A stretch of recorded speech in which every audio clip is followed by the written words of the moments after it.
So Brexit, it's done, it's baked. The UK, as of 2021 this year, has left the EU.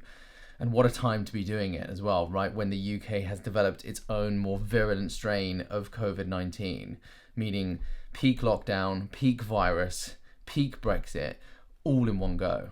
Not a great time to be living in the UK right now. Hi, if you're new here, my name's Alex Kennedy, and I'll be talking about co-living and community, creativity and tech, and how new forms of collaboration can bring these together to transform the narratives that underpin our society today, bringing about the systemic change that we need to get through the next 10 to 100 years. I know that might sound a little bit intense, but I will break it down and it will make sense in the future, I promise.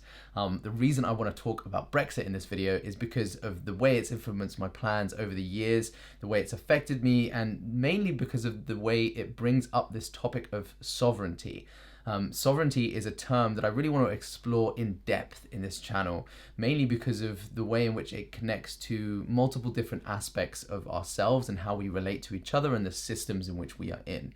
So let's start off with a bit of a what the fuck is going on? I remember thinking back in November, wondering whether there was something that could come in at the last minute and add to this clusterfuck of a year, and well, it happened. I was trying to prepare for Brexit myself in November. I knew back in January that it was coming, but of course a lot has happened since then. So I hadn't really figured out all the details about how this was going to affect my personal situation, especially by the fact that everything would be changing most of the time anyway, so it didn't even look like most of the stuff was solid. We're about to leave the EU today, so yeah, double celebration, I guess. Coronavirus is coming, everyone, as well, so you know there's that too. The government was putting out all these ads asking people if they were ready for Brexit. I'm looking at these like, who is ready? Who is ready? Who has been ready? You think anyone is ready for this right now? They've been through a shitstorm of a year and now they have Brexit to deal with. New rules with Europe are coming. We're getting ready. Are you? So I've always had this ambition of living in Berlin at some point in my life, and I've gotten very used to the fact that I can go to Europe and not have to worry about how long I'm there for or get a visa or anything like that. And I realized that if I didn't prove that I lived in Berlin before the end of the year, then I would have to go through the same international visa process as everybody else. So I had to fly to Berlin, try and get a room while they were going into lockdown, as well as approaching Christmas and New Year's. Finally, it had happened. The result that I heard out in the desert 4 years ago had finally taken a dump on my life. Let me go back and just take you to that experience real quick. Wales voted to leave. This is going to sound a bit raw, me telling you this story about me going out into a camel trek in India, but fuck it.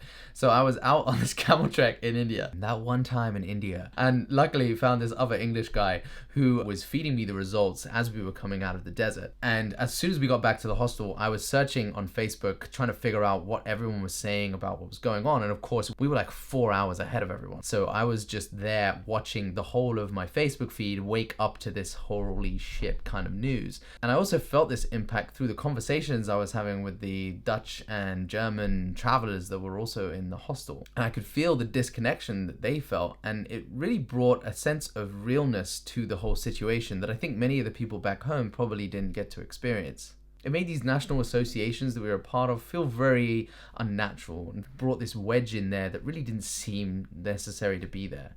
You know, I used to collect these maps from travels around Europe, and there was one point in my third year where I posted them all up on the wall, and I began to see these really interesting patterns that seemed common across all of these cities. The way in which they would spread themselves out around bodies of water or split up different parts of the city. It was essentially like seeing this simulation play out in multiple different environments, this kind of evolution of religion and culture and commerce.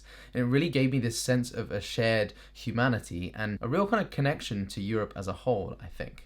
And so following on from this Brexit result, I really made an effort to try and understand the perspectives and mindsets of people that voted in that way. I genuinely sympathize with their perspectives and feel like I now have a lot more of a nuanced view on many of the topics around what the Brexit result was about. Topics such as immigration or how areas have been economically affected over the years. But if you ask me where I would stand, it would certainly be with this continent and mainly this generation. I think there is far more of a difference between age brackets than there is between borders at this point. I think a lot of this is down to technology. by the fact that the internet is such a revolutionary tool, there is a huge edge to having the internet at your fingertips. I do believe that it counterbalances a lot of the potential that it brings, in the sense that it also distracts and overwhelms in many ways. But I think this tech really is transcendent of our culture. The tech has essentially evolved faster than we have. There's many who describe it as an integral technology. If you're not familiar with integral theory, I have done another video that breaks down the overall concept, which I'll link in the description. But for sure, there is a gap forming between those who feel like they can utilize this technology and those who feel a little bit left behind. The internet is our printing press. Just as it gradually gave rise to the first Renaissance, so this new technology will gradually give rise to the next. And I believe we are almost there. And COVID is almost certainly the catalyst.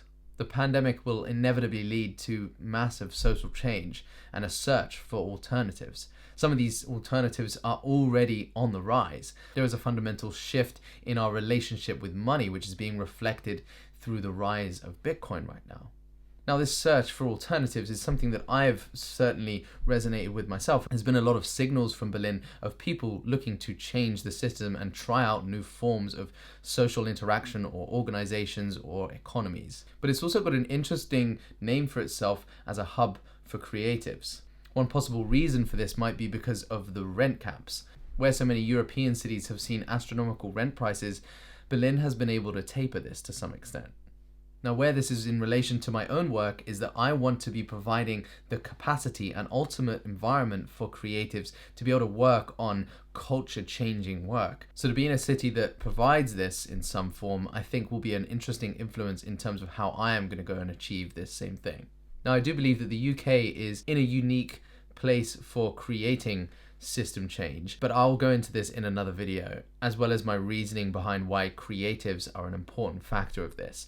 Instead, let me now share with you the details of how we can go about solving some of these problems that have led to Brexit, and also some of the problems in which Brexit is likely to create. Let's imagine that you can bring back life to these places that have been forgotten. Because if we truly simplify the problem, really the essence is that all commerce has been centralized to cities. It is the meeting of minds that brings that youth and energy and economy into these places. Once you take away that need to be in offices, it's the lifestyle, it's the events, it's the serendipity of meeting people and building this network. But if you can decentralize some of the commerce of these cities and give more of a reason for people to live in rural spaces while still substituting for the meeting of minds, then you can offer some kind of regeneration to these places while also giving more capacity to work on things out of that constant treadmill that is usually associated with cities.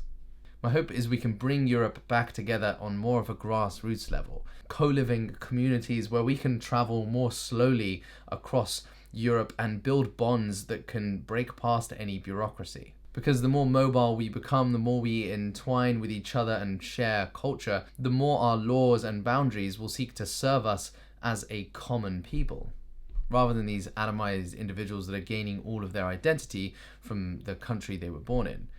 If you're interested to know more of this solution, then check out some of the other videos I've made around clustered co-living communities, or have a look in the description for links. It's also worth checking out Jordan Hall's Civium series, as this gives a really extensive theory around this concept. And his work has been a great influence on this approach in the near term.